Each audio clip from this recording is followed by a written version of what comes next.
Hello friends and family, જય શ્રી કૃષ્ણ. આજે દાન લેવાથી ક્યારે તકલીફ ઊભી થઈ શકે છે એના વિશે વાત કરીશ. આપણે બધા જ આમ તો બધાને કંઈક ને કંઈક આપીએ છીએ અને કંઈક ને કંઈક લઈએ છીએ. ક્યારેક ક્યાંક મંદિરમાં કે ધર્માદામાં જઈએ છીએ અને ફ્રીનું કંઈક ખાઈએ પણ છીએ, પણ ઘણી વખતે એ ફ્રીનું લીધેલું નુકસાન અને કષ્ટ આપે છે. તો એ ક્યારે નુકસાન આપે છે ને એ હું આજે શોર્ટમાં જણાવું છું. એક તો શનિવારે ક્યારેય કોઈ પણ દાન ન લેવું, ક્યારેય કોઈનું ફ્રી ગિફ્ટ પણ ન લેવી અને ક્યારેય શક્ય હોય તો કોઈના ઘરે જમવા પણ ન જવું.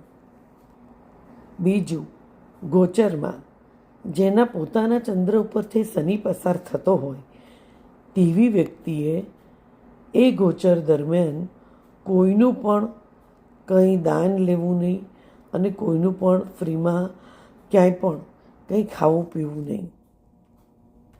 થર્ડ, ગોચરમાં જે વ્યક્તિની રાશિ ઉપરથી શનિ પસાર થતો હોય તેવી વ્યક્તિ પાસેથી પણ કંઈ પણ ફ્રીમાં, મફતમાં અને દાનમાં કંઈ જ ન લેવું.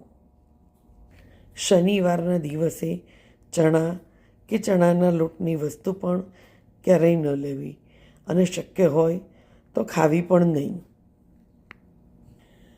ઉપરની પરિસ્થિતિ મુજબ જ્યારે આપણે કોઈની પાસેથી કંઈ પણ લઈએ છીએ ને ત્યારે પાછળ આપણે લોઢાના ચણા ચાવવા પડે છે. એટલે કે લોઢાના ચણા ચાવવા જેવું કષ્ટ પાછળ આવતું હોય છે.